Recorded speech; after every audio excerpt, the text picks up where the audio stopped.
শাহ একাডেমির পক্ষ থেকে সবাইকে শুভেচ্ছা। HTML বাংলা টিউটোরিয়ালে আজকের পর্বে আমরা দেখব HTML এর ক্লাস এবং আইডি সম্পর্কে। তো চলুন শুরু করা যাক আজকের ভিডিও পর্বটি। তো শুরুতে আমরা আমাদের যে নোটপ্যাড প্লাস প্লাস এডিটর সফটওয়্যারটি ওপেন করলাম। তো এখন HTML এর ক্লাস এবং আইডি কি সে সম্পর্কে আমরা একটু সংক্ষেপে আলোচনা করি। তো HTML এ ক্লাস হচ্ছে একটা অ্যাট্রিবিউট। সহজ ভাষায় যদি বলি যে ক্লাস কি, ক্লাস হচ্ছে একটি অ্যাট্রিবিউট। আমরা HTML এর এলিমেন্টে অন্যান্য অ্যাট্রিবিউট যেভাবে ব্যবহার করতাম, ক্লাসও ঠিক সেভাবে একটা অ্যাট্রিবিউট হিসেবে ব্যবহার করা হবে। এই ক্লাস অ্যাট্রিবিউটটি HTML এর এলিমেন্টের একটা ক্লাস বা শ্রেণীকে নির্দিষ্ট করতে ব্যবহৃত হয়। তো এটা যদি আমরা আমাদের বাস্তব একটা উদাহরণের মাধ্যমে আপনাদের জিনিসটা বোঝানোর চেষ্টা করি, সেটা হচ্ছে ধরুন আমাদের কোনো একটা স্কুলে ক্লাস 5-এর দ্বারা, যেমন একটা আমরা পঞ্চম শ্রেণীর ছাত্রছাত্রীদের আলাদা একটা শ্রেণী হিসেবে বিবেচনা করি, যে এই পঞ্চম শ্রেণীর ছাত্রছাত্রীদের তাদের নির্দিষ্ট একটা বই, তাদের সিলেবাস এবং তাদের যে কারিকুলাম অ্যাক্টিভিটি রয়েছে। তো ক্লাস 5 দ্বারা বোঝাচ্ছে যে এটা ক্লাস 5-এর স্টুডেন্ট এবং তাদের একটা নির্দিষ্ট বৈশিষ্ট্য রয়েছে তাদের ক্লাসের।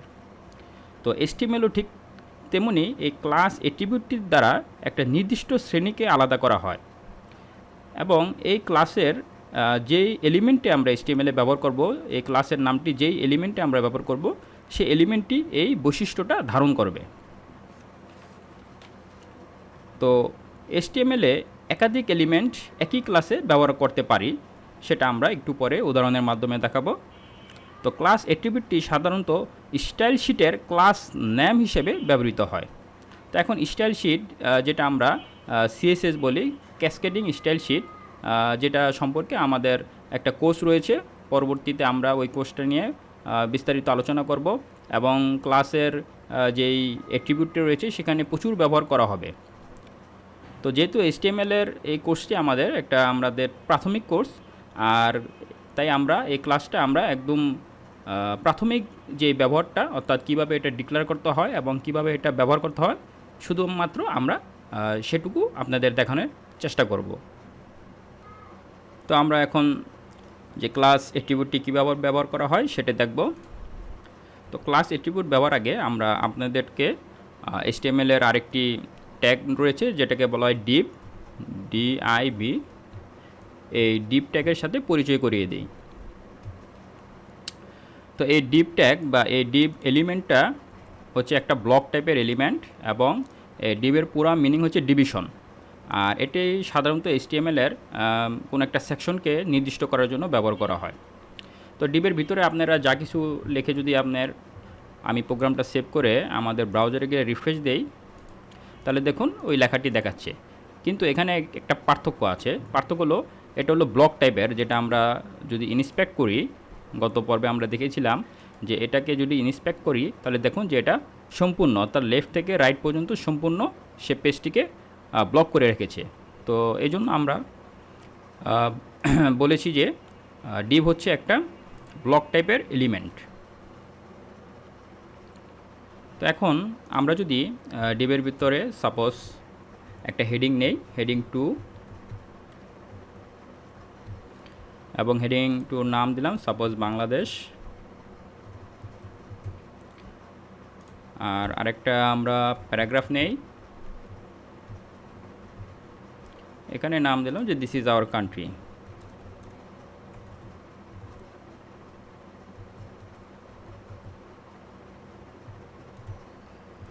এখন প্রোগ্রামটিকে সেভ করে আমরা ব্রাউজারে গিয়ে যদি রিফ্রেশ বাটনটি ক্লিক করি, তাহলে বাংলাদেশ এবং দিস ইজ আওয়ার কান্ট্রি এই লেখাটি শো করলো। তো এই ডিভটা আমরা 3বার নিব, অর্থাৎ এটাকে আমরা কপি করি, কপি করার পর এটাকে যদি আমরা পেস্ট করি, আমরা 3বার নিলাম। তো আমরা একটু কন্টেন্টগুলো চেঞ্জ করে দেই। বাংলাদেশ এখানে দিলাম India, this is our neighbour country দেই, NEIGH নেইবার কান্ট্রি। আর এখানে দেই সাপোজ চায়না, এটা দেই যে দিস ইজ আওয়ার নিয়ারার কান্ট্রি, নিকটতম দেশ। এখন প্রোগ্রামটিকে সেভ করি, সেভ করে যদি আমরা ব্রাউজারে রিফ্রেশ বাটন ক্লিক করি, তাহলে আমরা তিনটা ডিপ সেকশনের মাধ্যমে আমরা তিনটা লেখা দেখালাম, বাংলাদেশ, ইন্ডিয়া, চায়না। তো এখানে আমরা HTML এর তিনটা ডিপ ব্যবহার করলাম। এখন আসুন আমরা আমাদের মূল পয়েন্টে চলে আসি।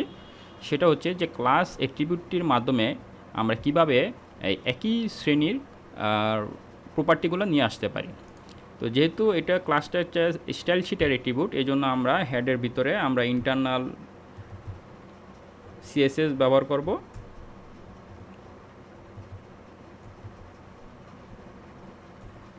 এখন আসুন যে ক্লাসকে কিভাবে ডিক্লেয়ার করতে হয়। ক্লাসকে ডিক্লেয়ার করার জন্য আমাদের শুরুতে ডট ব্যবহার করতে হবে, তারপর হচ্ছে ক্লাস নেম। তো আমরা ক্লাসের নাম দিলাম কান্ট্রি, তারপরে আমরা সেকেন্ড ব্র্যাকেট ব্যবহার করে এর ভিতরে আমরা CSS এর প্রপার্টি দেই। সাপোজ আমরা একটা ব্যাকগ্রাউন্ড কালার দিতে চাচ্ছি, এটার ব্যাকগ্রাউন্ড কালার দিলাম হচ্ছে ব্লু, তারপর হচ্ছে কালার অর্থাৎ টেক্সটের কালার দিতে চাচ্ছি, টেক্সটের কালার দিলাম আমরা হোয়াইট। আর আমরা একটা বর্ডার দেই জিনিসটা আরও সুন্দর বোঝানোর জন্য, 1 পিক্সেল সলিড এবং ব্ল্যাক। আচ্ছা, এখন আমরা স্টাইল শিটের ভিতরে আমরা একটা ক্লাস নিলাম, ক্লাসের নাম হচ্ছে কান্ট্রি। এখন এই কান্ট্রি ক্লাসটা আমরা আমাদের এলিমেন্টে কিভাবে ব্যবহার করব। যেহেতু আমরা বলেছি যে ক্লাস হচ্ছে একটা অ্যাট্রিবিউট, তো সেই অ্যাট্রিবিউট হিসাবে আমরা ডিভ এলিমেন্টের ভিতরে আমরা CLASS এই ক্লাস অ্যাট্রিবিউটটি ব্যবহার করব। ইকুয়াল ডবল কোটেশনের ভিতরে আমরা দিব এখন ক্লাসের নামটি, অর্থাৎ এতক্ষণ আমরা যে কান্ট্রি নামে একটা আমরা CSS এর একটা নির্দিষ্ট একটা প্রপার্টি ইউজ করলাম, সেই কান্ট্রি এই নামটা আমরা এখানে দিয়ে দিলাম।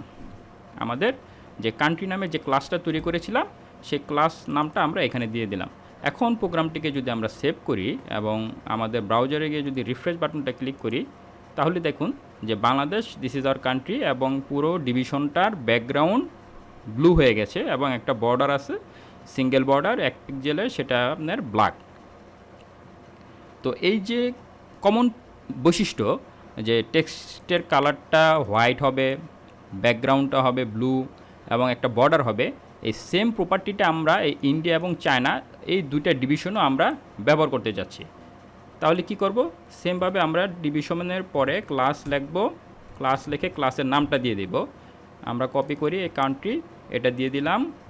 অনুরূপভাবে আমরা আমাদের যে তৃতীয় ডিভিশন আছে সেখানেও আমরা ক্লাস লিখে এই কান্ট্রি নামটি, ক্লাসের নামটি দিয়ে দিলাম। এখন প্রোগ্রামটিকে আমরা সেভ করে যদি আমরা ব্রাউজারে গিয়ে রিফ্রেশ বাটনটি ক্লিক করি, তাহলে দেখুন যে তিনোটাই একই প্রপার্টি দেখাচ্ছে।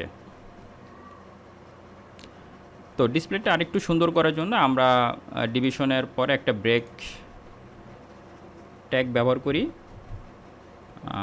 তাহলে এটা একটা এক লাইন ব্রেক হলে জিনিসটা আরও দেখতে একটু ভালো লাগবে। আমরা রিফ্রেশ বাটন ক্লিক করলে দেখুন এখন জিনিসটা আরেকটু সুন্দর দেখাচ্ছে। তো এইভাবে আমরা ক্লাসকে ব্যবহার করতে পারি HTML এ। তো এখন আমরা দেখব আইডি কিভাবে ব্যবহার করা যায়। তো ক্লাসের মতো আইডিও একটা অ্যাট্রিবিউট, তবে ক্লাসের সাথে আইডির পার্থক্য হচ্ছে যে এটা একটা ইউনিক, অর্থাৎ আইডি হচ্ছে একটা ইউনিক এবং আইডি অ্যাট্রিবিউটটি HTML এলিমেন্টের একটি ইউনিক আইডি বোঝায়। অর্থাৎ একটা আইডি এলিমেন্টের একটির বেশি ব্যবহার করা যায় না। সহজ ভাষায় যদি বলি তাহলে একটি আইডি মাত্র একটা এলিমেন্টে ব্যবহার করা হয়। তো আইডি অ্যাট্রিবিউটও আমাদের ক্লাসের মতো স্টাইল শিটের আইডি হিসেবে ব্যবহার করা হয়। তো চলুন দেখা যাক যে আইডিটা কিভাবে ডিক্লেয়ার করতে হয়। তো আমরা কান্ট্রির নিচে আমরা আইডির জন্য প্রথমে হলো হ্যাশ চিহ্নটি ব্যবহার করতে হবে, তারপরে দিলাম যে মাই আইডি। এখানে আমরা আইডির সিম্পলি জাস্ট একটা ব্যাকগ্রাউন্ড কালার ব্যবহার করব, ইয়েলো। তো এই আইডিটি যদি ব্যবহার করতে চাই, suppose welcome to Shah academy, এই হেডিংয়ের পরে আমরা আইডি ব্যবহার করতে গেলে আইডি লেখাটা লিখব ইকুয়াল টু আইডির নাম। আমরা আইডিটা ডিক্লেয়ার করেছি যে নামে, মাই আইডি। এটা আমরা ক্লিক করে এখানে পেস্ট করে দিই। প্রোগ্রামটিকে সেভ করি। সেভ করার পরে যদি আমরা ব্রাউজারে রিফ্রেশ বাটন ক্লিক করি তাহলে দেখুন যে ওয়েলকাম টু শাহ একাডেমি ব্যাকগ্রাউন্ডটি ইয়েলো হয়ে গেছে, অর্থাৎ আমাদের যে আইডি অ্যাট্রিবিউটটি ছিল সেটি কাজ করছে। তো শিক্ষার্থী বন্ধুগণ, আজকের ভিডিও টিউটোরিয়াল এই পর্যন্তই। আশা করি সবাই শাহ একাডেমির সাথে থাকবেন।